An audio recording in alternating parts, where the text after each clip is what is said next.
Welcome back to the Takeover. Today we have just two amazing hyper growth entrepreneurs that I personally met at the Inc. 5000 event. 700% growth over the last 3 years, and they have just such actionable how to grow your business tactics and strategies that I'm really excited to dive into today. And so just welcome to the show, Emilio and Doug. Thank you, Tim. Great to be here, man. Having us, Tim. And if you're watching this on YouTube, I was telling Emilio, man, I need to get a Pima t-shirt because it's a way to look professional and rock a t-shirt at the same time, man. So you're definitely inspiring me already, brother.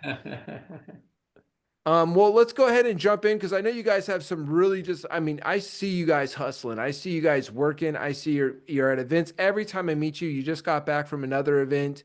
So you got a lot going on. Let's give some context to what is it that you guys do and what kind of business do you have? Yeah, in a nutshell, what we do is we find amazing software engineers in Mexico and Latin America. We hire them, we pay them really well, and we place them with our clients in the US and Canada. So same time zone, nearshore staff augmentation, basically. And you guys are kind of, I definitely know nearshoring is getting more popular, but it's gonna keep growing in demand. So how were you guys thinking about this when you first started it? Because it's only more recently that this is becoming more popular. So you guys are we're on the tip of the spear before this started becoming kind of as trendy as it is now. I don't even think it's super popular yet, but I see it. I see it's going to be very popular and keep growing over these next few years. Surely, as soon as we started the company, we decided that working with nearshore was the way to go because we've had not a great experience working with offshore team, especially because of the time zone and the cultural fit. So since the beginning, we decided that we were gonna do Mexico and Latin America. We had also had some good experience with working with some Mexican developers, and we loved it. Right, same time zone, culturally, like we actually identify with them really well. So we decided just to go full blown nearshore. And because when you're just for everybody listening, nearshore means that it's on our continent. Because you're talking about it, and we've hired, probably 800 people in the Philippines, doing our appointment setting stuff, and I get that time zone difference, the cultural difference. Philippines is great, like it's close, but it's not the same. We've been hiring in Colombia and some Latin America, and that time zone it being the same, that really makes a big difference when you have somebody on that same time zone. The communication is a lot better. And so I know we've experienced that same thing. So just anybody listening, there is a really big advantage to using nearshoring versus using India and Philippines, which those you can get great talent out there. But there really is a huge advantage. And let's kind of move over to how you guys, when you first launched this product, because you both are software engineers, right? I mean, you're CTOs. You did the work. You launched your business. Tell me about how you launched your business and where you first got started. Yeah, and you're spot on. You can see, I always point out behind Emilio's head that poster that says, "Keep calm, I'm a DBA, database administrator, database architect." So yeah, we're highly technical, Tim. The first thought actually came because Emilio and I wanted to build a SaaS product. So we wanted to actually create a product to offer to the masses, right? And we didn't want to reinvent the wheel, right? So we reached out to some local companies that did already nearshoring, and they were really bad, man. They were resume flippers, right? They found they found the keywords in the resumes and they would send them to us, right? And Emilio and I, within a month, probably went through more than 200 resumes, and it was like, okay, let's interview this guy, right? And it was just bad, really bad, right? So I think our eureka moment was when Emilio and I, we flew down to Mexico, and we were like, hey, I'm half Mexican, half American. Let's find some developers ourselves, right? And we had a great experience, man. Great experience. We like to say there's smart talent all over the world, right? But being so close to the US, it's just really easy. Right now it's 4 o'clock. I can pick up the phone, call them, and they can fix our issues right now, right? Mm. Um, so so yeah, we You hired. guys flew over there. Yeah, we did. We have pictures, man. We had a great time actually. Huh. That's you guys speak Spanish? Both of us speak Spanish, Yeah. yes. Oh my gosh, that's incredible. Oh, now, but I've heard it's not just the time zones, and we're experiencing this a little bit. The culture is a lot more aligned. So the way like business, and in our experience, we have some talent that's on our team that's from Colombia, and the culture and the way that they think about business is much more aligned with the way that we the culture and the way we do business here in the US. Is that true in your experience? 100%. Yeah, I think like if you look at Mexico, for example, a lot of our developers are from the northern side of Mexico, and in that area, uh, developers speak English almost natively. They listen to the music, the same music that we listen here in the US. They know how we live here. Culturally, there's that 100% alignment that we love, right? We don't have to go above and beyond and explaining everything to them, so they really get it. Um, Mm. And so you fly over there. Let's kind of jump into the story, but you fly over there, you start getting talent, you're building your own software, and what happened from there? How did this eventually turn into, hey, we should do this for other people? We got frustrated, team, not only because of out of the 200 resumes, we couldn't find one. Our biggest frustration was because out of the 200, maybe 100 were not even aligned with the technologies that we were looking for. Like Mm, they were just sloppy. So Doug and I had decided to create this SaaS product together, and as soon as we saw the opportunity to create a staffing firm, like a boutique type of staffing firm in the US, as entrepreneurs, we immediately identified the opportunity of creating yeah, that company. So we dropped that product idea and we started with developers.net. I love it. And so how how did you start that? And then, 700% growth. That's that's pretty impressive. And I know you guys aren't slowing down. I mean, every time I talk to you, you're working on this new event. You're talking about new marketing strategy. You're dialing this stuff in. I get on like I Doug, you jumped on a Zoom call with me the other day. I'm like, what are you up to? Like, oh, I'm just figuring out DMark and how to like how to get more promotion out there. To walk me through that. Our audience loves what did you guys do when you first started to scale and get to that 700% growth? And like, what were those initial techniques that you did to start going out and getting clients? I think the easiest first is your close network, right? So both Emilio and I had worked for many years here in the U.S.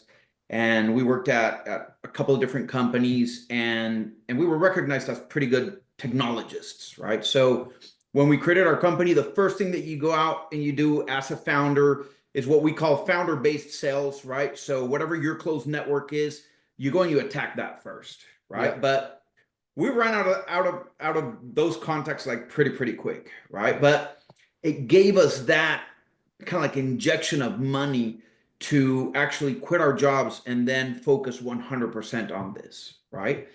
Oh, so, Um, so you went and did that before you even went full time on this. I mean, you guys were hustling, working full-time jobs, building oh this on the yeah, side and to build the revenue up to cover. yep, yep. Both of us had families. We were married. We had kids, man. Um, yeah, my wife likes expensive shoes. We have to keep on going and supplying that, man. It's good motivation, man. Keep that wife happy. Yeah, for about a year and a half, Doug, was it? Like for about a year and a half, we were full time in our other jobs. Yeah. And then we quit and we started working on this full time. As soon as the company started to generate enough money to support us, to afford us, to be able to afford us, we just went full time, and that's when the growth started to happen. Yeah. And does your wife like expensive shoes as well?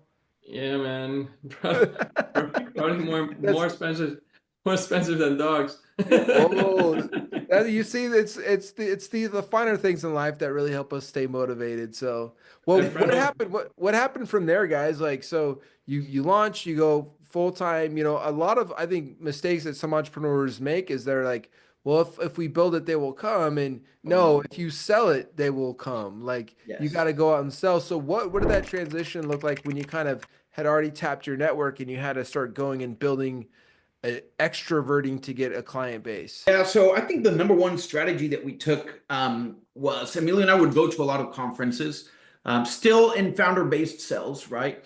And we would wear.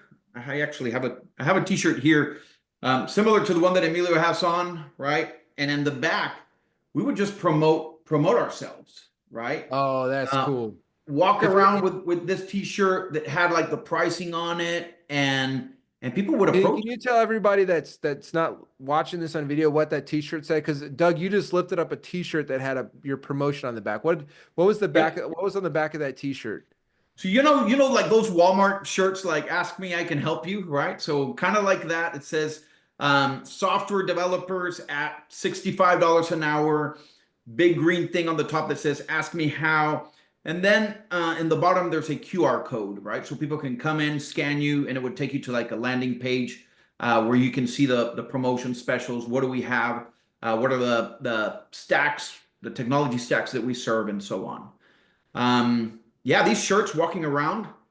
At first, we felt a little bit weird, like billboards walking around, man. But as Emilio and I say, you only live once, man. So we have one opportunity to hit it big and hit it hard, and we will do anything that we can do within reason to grow our business. Well, within ethical boundaries. Yes, yes, exactly. I'm not trying to make money and then go to jail, right? So No way, man.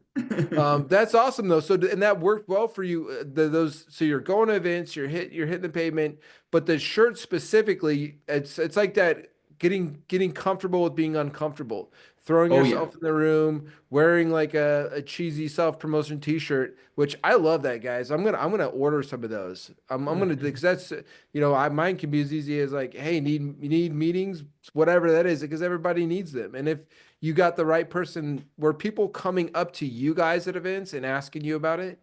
Yeah. I mean, it works, especially with those green letters, right? Like you're in a conference with 100,000 people walking around, and they see that and they approach you. Like sometimes they just come to say hi because they think it's great that you're doing that, right? Like Yeah. especially as being the founders, not a lot of founders have the courage to actually put a T-shirt like that and just walk around like a billboard, right? For us, it's worked beautifully. But the first 2 years team, we actually focused on people that we knew, like Douglas said.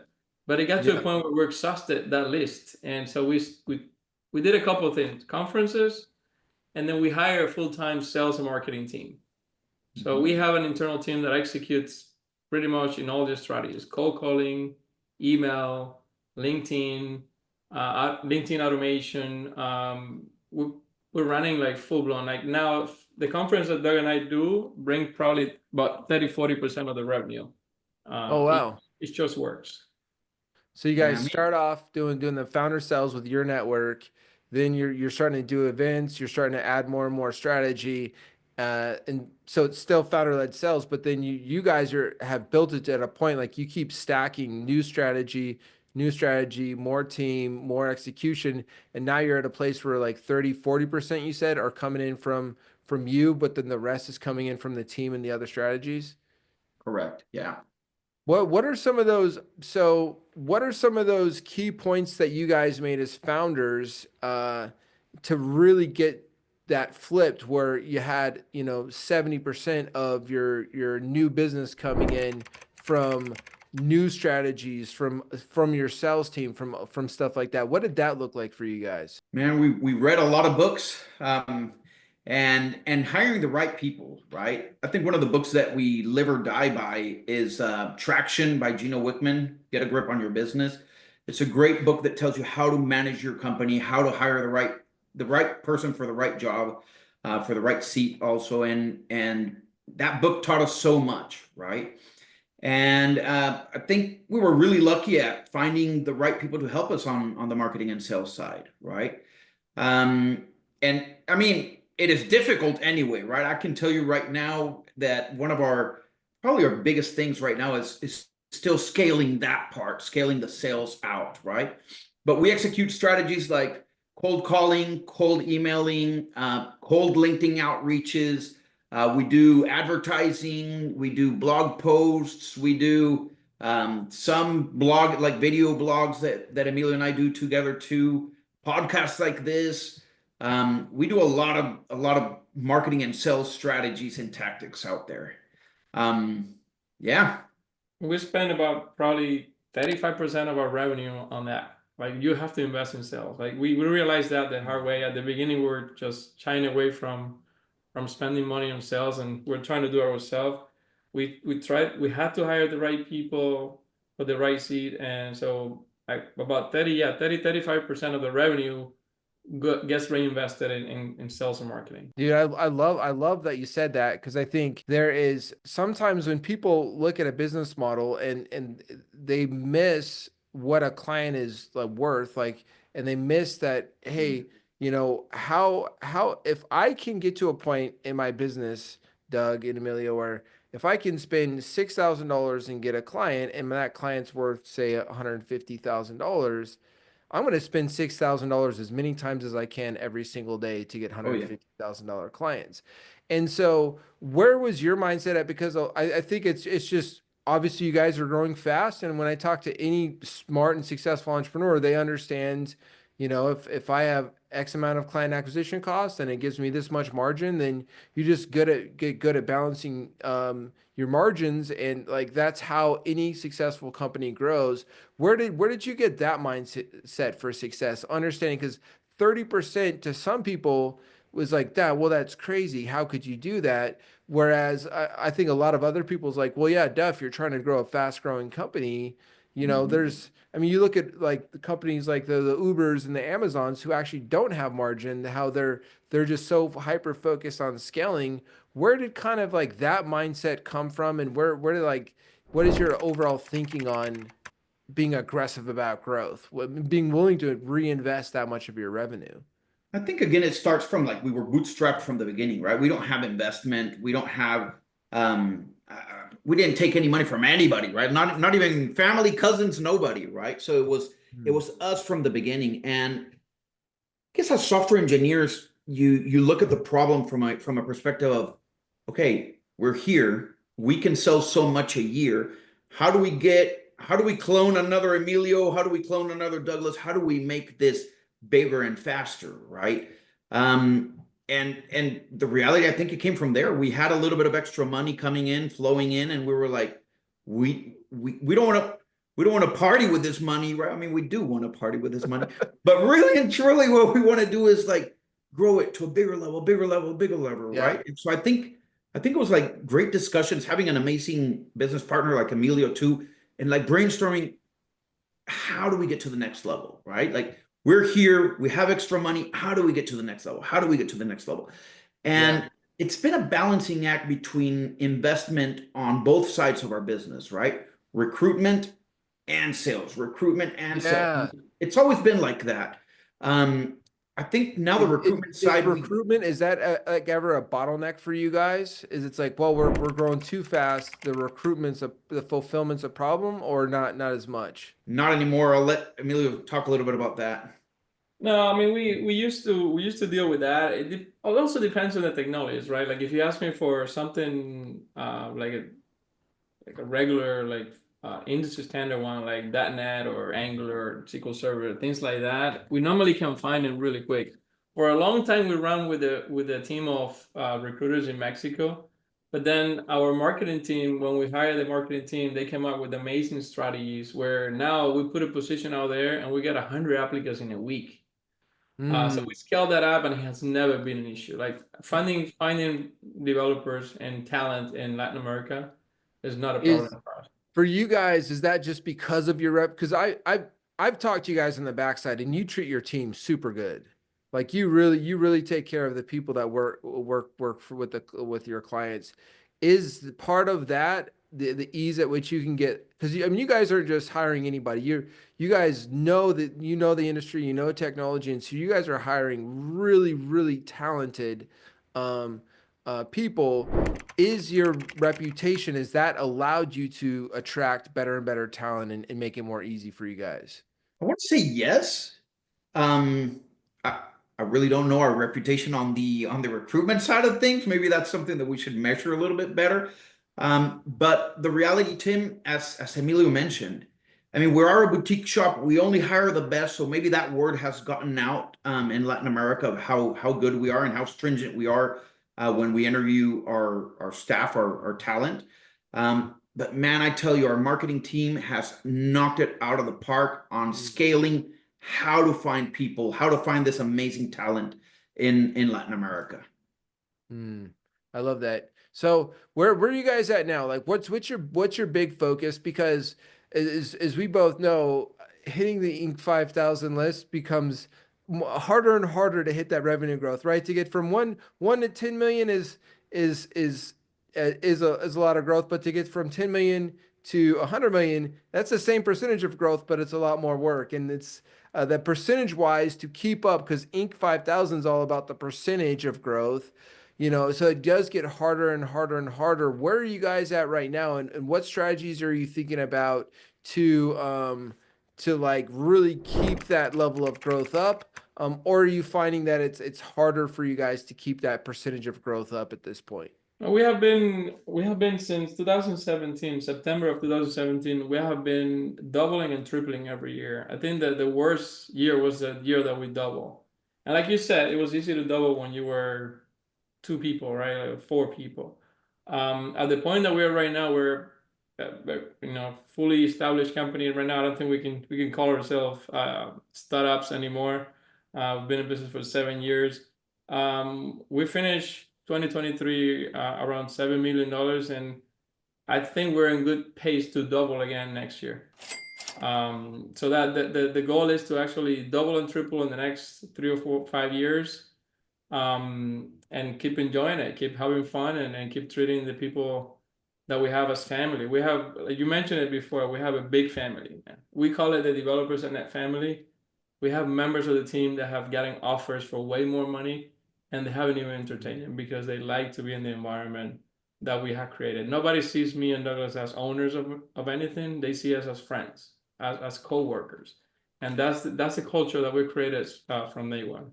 That's awesome, man. I mean, there's no amount of money that kind of can replace having a place that you come to work and you like it and you feel treated well and you feel treated good. I mean, there's that's most of what you're going to be doing with your time is work. Like a big part of life is work. And so creating an environment and a culture where you're challenged, you're getting to learn new things, but you feel valued, makes a big difference. So that's awesome. What I'd like to kind of hear from you guys is what's next, man. I mean, you kind of told me you want to keep doubling and tripling growth. How do you see? I mean, there's a lot changing in the industry. I think what you guys offered at the nearshoring, I think that's just going to keep growing very, very rapidly. What are you thinking with, maybe AI technology changes or marketing shifts? How do you guys see this next 2 to 3 years being different than the last 2 to 3 years were for you in your industry specifically? I think we're not that scared about AI. Honestly, we use it. It's a tool that, as a developer, we've had Copilot, we've had amazing tools in the past that you use to help you code faster, right? And we use AI every day, even in our recruitment side. We're doing some pilots internally of like, hey, given a job description and people who applied to that job, can you go and look at the resumes there and tell me which are the top 10 resumes that I should pay attention to that match the job description, right? We validated that ourselves, humanly looking at it, and it's pretty scary accurate on that side, right? So it makes our job faster, honestly, faster and better. There's so many other applications that you can use AI for, but that one is crazy good and fun, right? Tim, I mean, we think we can still double and triple, honestly. We still haven't hit a ceiling there. We maybe hear ignorance is bliss, right? Because we're not 100% business people. We are software engineers, and we will try to engineer that problem and solve it whenever we hit that, right? So, Yeah. right now we're like, what can stop us? Really, really nothing. The market, yeah, sometimes there's some layoffs by by the top companies like FANG, right? Facebook, Amazon, Apple, Netflix, and Google, right? But that has actually helped us during periods. So we're thinking we're keeping on the doubling, man. That's still our objective, keeping on doubling. I love that. It's just so funny because like my dad, he's actually in town here. Him and my mom are visiting us. He's a software developer. My brothers are like developers, and you said as like I know all this world, and I have an engineer's mind, but I really fell in love with sales and marketing, and it really is, man. It really is. It becomes down to there's a certain algorithm, there's a certain path. It's very mathematical equation of building a business. There's going to be new challenges that you have at new points. But I think what you said there, man, is really awesome because there is what you have, the product that you have has so much massive potential revenue wise. I mean, the level of company and the size of company that you have the potential to build is literally just going to be limited to your own mindsets and skill sets as you get to new levels and new layers of executive leadership and getting to those next pieces, man. So I love where that mindset's at. I kind of want to make see, Emilio, how are you thinking about these next few years, man? Like, what are some strategies that are on your mind of like some, and you don't have to share any secret stuff that you guys are working on, but how are you thinking about these next few years? I was gonna say like we have a couple of aces under the sleeve that we can't share here, but uh I'm gonna spoil it a little bit. So one of them is completely related to AI. We're developing some incredible AI products internally. We realize that we're worth more if we have products. So the company is shifting a little bit more to creating products as well, aside from staffing. And we're software engineers. We enjoy that. So we have the developers. We have an internal project that we call the ERP, and as part of that, we train developers that we think have potential. So we have a lot of initiative on that side that will help us growth with actual software that we built. So software definitely the way to go. And then we have a couple other strategies on the marketing side that the marketing team is working on right now that we're gonna start to see results pretty soon. That's Obviously, awesome. we're gonna continue to hit the road. That's never gonna stop. Hitting the conferences, networking, meeting new people. That's something that we wanna continue to do in the next few years. And it's an unfair advantage for you guys because you have so much dang software talent and and the valuations of companies that have that software component is just so the it's so you can get so much more money and valuation out of a company. If I don't know if you guys are ever planning to exit, but I mean I love that. What a amazing unfair advantage you guys have for what you're doing because you literally have the best of the best talent. So if you want to develop any software, man, I'm excited to see what you guys are doing. Are you creating your own language model? LLM. We fiddle around with local models on our machines and stuff like that. Emilio and I, we just can't get away from coding a little bit, man. But we have a team of people, these crazy Python like data scientists that are, as that movie Swordfish says, right? They live in a world beyond our world, man. These guys, the way they think about problems and stuff like that is pretty crazy. We can't talk about some of the things that we're developing Yeah, internally yeah. there, but we've done some pretty cool Uh, stuff, pretty interesting stuff. there's like smart people, and then there's like people that you're pretty sure, dude. I'm pretty sure you're an alien that somehow like there's people that think on a whole nother level. So you guys got a couple of those in your circle, huh? We Yes, got quite a sir. few. Yeah, we got quite a few of those, and we try to retain those for as long as we can. Like those are the developers that we count on every time we want to do something hard, something really outside of the box. Well, man, this is awesome. I want to make a switch because I want people to get in contact with you guys. I mean, because anybody listening here, whatever kind of company you have, if you add software to your mix, like at Pima, we've been working on our own software that doesn't, we're not, it's not like a SaaS product. It's our own internal product that has made what we do super efficient. It's allowed us to bring our cost per result down a lot. But hey, guess what? And if we decide to exit in 2 or 3 years and we have most of our stuff is built off the amount of data we have in our software, our exit is going to be exponentially bigger than if we're just selling as a service company. So anybody listening to these guys, if you need software developers, if you need some kind of software platform, or if you know your kind of company can benefit from having its own software, you got to get in touch with these guys. Not only do they have some of the best talent, but just talking to Doug and Emilio on the backside, you guys are just genuine guys, and I'm more than happy to refer any of our audience to you. So what's the best way for anybody to reach out to you, and what kind of people would you want to reach out to you? Like, what kind of companies or clients would you want to work with? Great question, Tim. When we started, you know how it is when you bootstrap and you start from the beginning, you take any kind of client, right? But we've kind of like reduced that into what is a really, really good fit with us. Any company of any size, really and truly, we work with small companies. We work with really, really big companies. We just want to work with people who have experience developing software, that follow some kind of industry standard development process, right? Like agile software development, and that they have somebody in their team that would be like the tech lead, the project manager or product manager, where our developers can report to on a daily basis, right? We've seen that those three characteristics on a client works really, really well with our kind of business, right? And to reach out, personally, you guys can reach out to me, Douglas at, our domain is real easy, developers.net. So Douglas at developers.net. Or Emilio at developers.net. I also want to mention that a lot of if anyone who's listening doesn't have a company, it's just an entrepreneur with an idea and wants to like actually make it happen. Doug and I had amazing mentors when we were starting, not just with developers and not even with previous companies that we had. And we were very thankful to those mentors. So if there's anyone out there who's thinking about doing it but is afraid, you can also reach out to us. I will be willing to actually mentor some of you guys.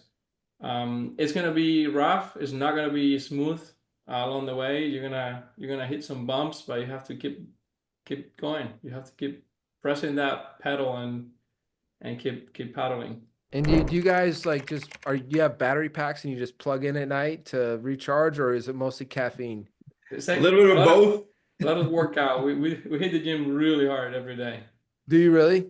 Yeah. Yeah, man. That helps you clear your mind, kind of like puts you in a different mood and everything. Like you start off the day sweating and benching 225 and like getting out there and you come back and then it's like we're ready to hit the day for sure. No, I agree, man. Energy management is everybody talks time management, but energy management is critical. Yeah. Good sleep, good workout. Well, Doug and Emilio, man, great having you guys on here. Again, I'm excited to see you a year from now and see you guys have doubled or tripled and just to keep growing, man. And it's just awesome to have just other comrades, man, other friends in this entrepreneurial world. I think that one of the coolest things about going to that Inc. event was for me is it can feel, you guys are at events all the time. So you're probably like, yeah, duh, Tim, like you got to get out there more. But for me, like Cindy and I, we're just constantly head down, work. And you can kind of feel a little bit like an alien. I think anybody that is an entrepreneur, you kind of feel different than most of the other people you grew up around. And when you get to be around just other awesome entrepreneurs like you guys, you're kind of like, oh, I might be an alien, but these are other cool aliens too. And like, I get to hang out with them and talk with them. So it's been great having you guys on the show. I'm excited to see where you go. And yeah, man, that's it. Any last words of wisdom or advice for that entrepreneur, whether they're already doing a few million or they're doing 20 million, what do they do to get to that next level? Like, what are the things that you found when you kind of hit, well, we've maxed out this marketing channel, we've maxed out this marketing channel. How do you guys think about constantly engineering the solution to that next problem? I mean, you have to be aware of like everything that's going on out there, right? Like TikTok and like the new channels that open that are like shorter videos and this and that, right? Keep your ear tuned to what's going on out there and write it, ride the trends, right? Definitely ride the trends that are out there. And then when you think Do you've, that- Have you ever done dancing on TikTok? no, man, we have to do that. We have to do that. I don't know that maybe the trend's already passed, but that was that was the one thing. They're like, an entrepreneur, I just can't do the dancing on TikTok. So But I mean, looking at what's out there, right? And keeping that tune of like, yeah, cold email is also terrible and cold calling is terrible, but they still work, right? So it's still be consistent. Send them. Don't give up. I think the number one thing is never give up and have fun. Like when you're doing whatever you're doing, have fun, man. That very important. Put in the work. Put in the work. That's number one, right? Don't think that you're gonna get to these levels by just working 2 hours a day. The biggest mistake you can make if you have something going is to like stay away from your company and let somebody else just run the whole thing. You have to be there. It's your baby. You have to nurture it and keep working on it. And don't be afraid to invest on new things, right? Even when you're afraid, just try it out because you don't know. You don't know. A/B test. We spend a lot of money A/B testing, trying new things every year, and every once in a while, one of those things just works. And then that's how we actually the year that we tripled, it was because of a couple of initiatives that we invested in that we weren't sure they were going to work out.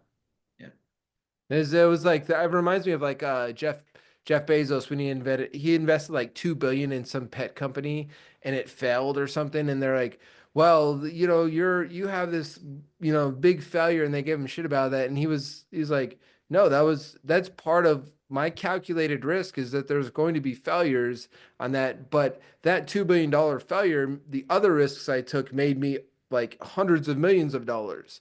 And so I think Correct. people are so scared to take those risks that they end up missing out on those big opportunities. And it sounds like you guys are awesome at capitalizing on that, man. And it's just refreshing to hear that, brother. And as always, domination is not a destination, it is a way of life. Stay winning. Rock I and love roll. it.